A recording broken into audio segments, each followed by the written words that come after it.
Hi there. It's Right? Wednesday, and it's Work Life Consulting's Wednesday netcast with our live stream event. We will be right with you momentarily.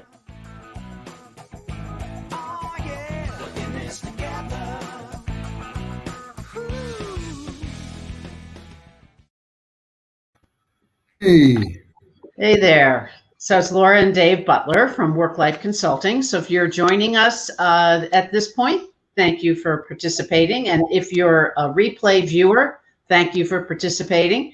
So we are with Work Life Consulting.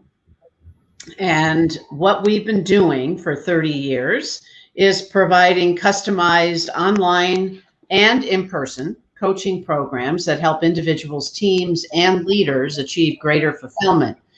We do that by helping people with programs that fit unique needs and include individual coaching, virtual workshops, and keynote content. And we say virtual because that's what's been required of all of us over the past year.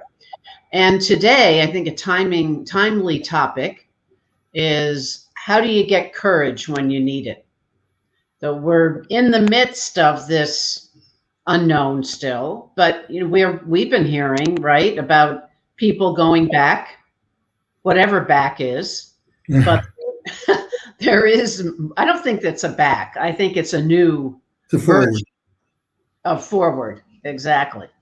And so what we'll be covering today is looking at how do you summon courage when you need it, and discussing various aspects of courage and give you tips on how to stay ahead of questioning your own courage. When we get in that moment of fear, of rejection, we can feel the courage meter drop a little bit. So go ahead, Dave. I was going to say the way that it shows up, and most often we use the word encourage and discourage. We try to get something done, and we're frustrated. We can't get online. Whatever it is a problem. We get discouraged. Yeah. Then we enter into it, and we do a little bit, and we get help from each other, and we feel encouraged. Yeah, it's so interesting how those moments can flare up, and everything could be coasting along beautifully, and things are just seemingly in place, and then a little glitch. Yeah. Well, it doesn't take much. For me, it's a little bit of disappointment. It doesn't even have to be a big dose of it. Just a little bit of disappointment can sometimes ruin the whole day. Yeah, it can. Because I love the expression. It's okay to start your day over, regardless of what time it is. I keep looking for the do-over button on my keyboard here. Well, one of the things we put in our Tuesday tip email, which is something we've started to do with our email list, is share a quote by one of our favorite philosophers, Ralph Waldo. It's awfully hard to say that. Ralph Waldo Emerson. Waldo. And he says, whatever you do, you need courage. Whatever course you decide upon, there is always someone to tell you that you're wrong. There are always difficulties arising that tempt you to believe your critics are right. So to what we were just saying, I think that's what plays out. Yeah, how do you find courage when everybody around you is telling you to give up? Or when the situation seems to be daunting and I can't really get anything done, I don't feel like I make any headway. It's easy to give up and become discouraged. That's right. So we had shared in our Tuesday tips the five tips on how do you summon that courage. And I think this one is really interesting. Examine your reasons for why you want to take the actions you're contemplating. That, right. Going back to that Simon Sinek TED Talk of what's your why? Yeah. What's the why? Yeah, and I think the thing, what I was thinking about as we were writing this is that retribution, anger, fear, all these negative emotions can sometimes be the reason where we think we have to do something. But to have real courage, I need something more than that. One of my favorite lines from The Godfather. Surprise, surprise, Laura knows how much I like The Godfather. Don Corleone says, revenge is a dish that's best served cold. Revenge is a dish that's best served cold. Yeah. What's he mean by that? He means, in the heat of the moment, I can get all worked up and it feels like I'm courageous. And I'm gonna get that. I'm gonna fix that. I'm gonna do something about it. And then, of course, you get halfway into it, and it's like, maybe I should have waited and thought about this a little bit more. So, a good time to exercise patience. Hopefully, what I call your higher self hold you back a little bit. And that may be the reason why the courage isn't really there, is that something inside you is saying, hey, hold on, I may not want to do this right now. Well, if you think it's if you're questioning it, it's probably a good idea to step back and say, what's the reason for why I'm doing what I'm doing? And then if there's a good reason, a positive reason, you're trying to help someone or you're trying to make something better, you'd be surprised how much more courage you get in the midst of that.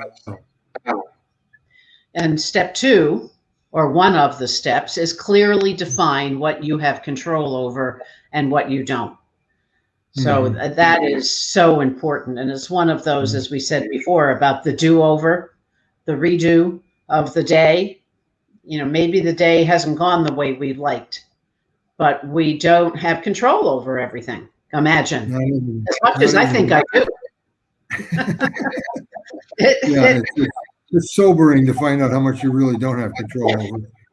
And that's why this tip makes me think of the AA prayer, the Serenity Prayer. Give me the ability to see the things I cannot change and things I can. Wisdom to know the difference. That's so important, I think, to be able to tell the difference. Well, the wisdom is the key word there. Looking at key words, that's it. And it's also another time where maybe the higher self is engaged and says, no, you don't have control over that.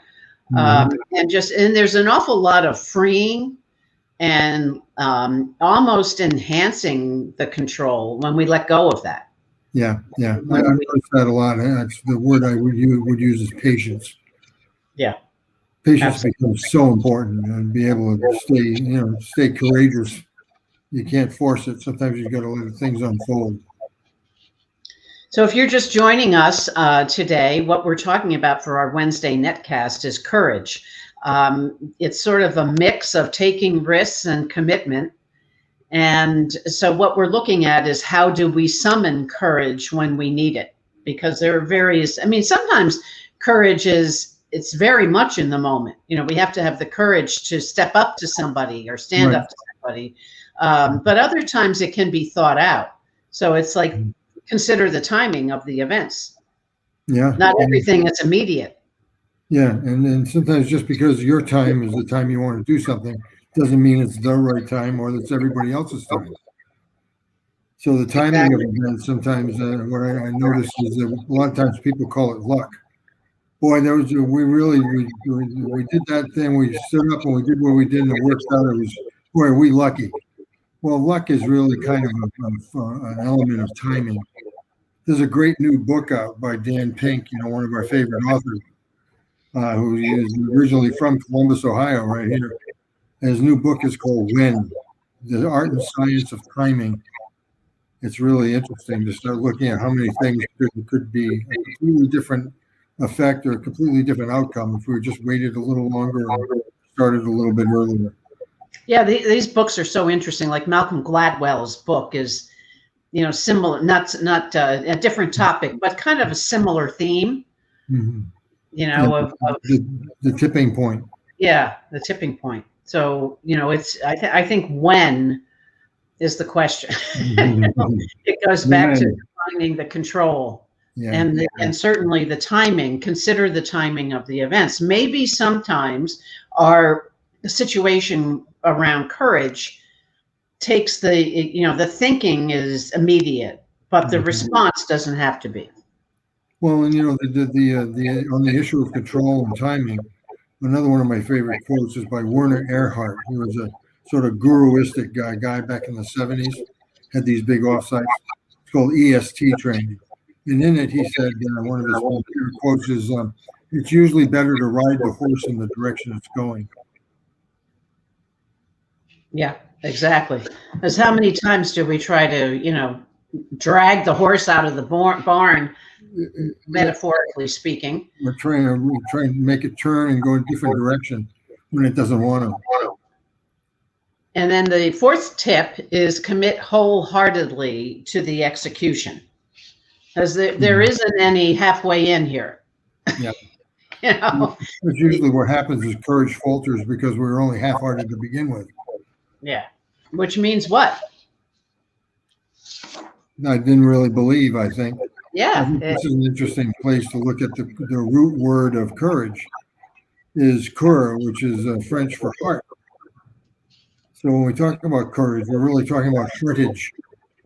Yeah. It's such a weird, how much our heart is really involved in it. Well, we can feel when we're, I'll speak for myself. I know when I'm in it. And my courage is not going to wane, because it's usually around some belief I have that ties in with, guess what? My values. Mm-hmm. I believe. Yeah. So, the courage to speak up on something is, if I don't, it's going to be a compromise of my values, because it means that much to me.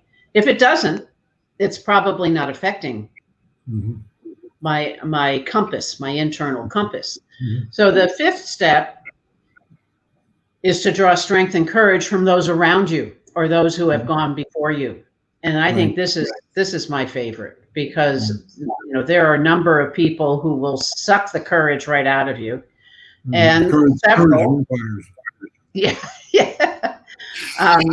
and several who are there to really inspire. Yeah.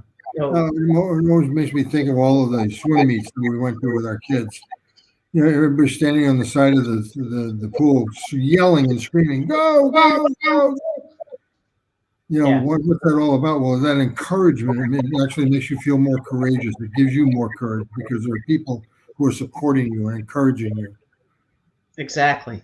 So the question is, to think about for yourselves as you're watching this, either live or recording, replay, is what are the situations where you've been in where you've summoned courage when needed? So think about that, share it, either post a comment or, whatever works for you in terms of committing to it. And think about, what was it that really got me over the finish line? Yeah. A lot of this is the way that we approach the coaching when we work with our clients. On the one hand, to use their history as a way of trying to find the keys. And then the other part is the Berkman tool that we use. Gives you some real good insights into what some of your needs are. When my needs are met, I feel a lot more courage. And I feel they're what I call courage enablers. Yeah, exactly. So anything you'd say to wrap up the conversation for today? I think that, have courage to get back into the swim of things. The world is waiting for us again. After this pandemic has been a worldwide sort of dimming of everybody's abilities and desires. It's almost like we're almost hesitant to get back into it because I don't want to start up another uptick in COVID.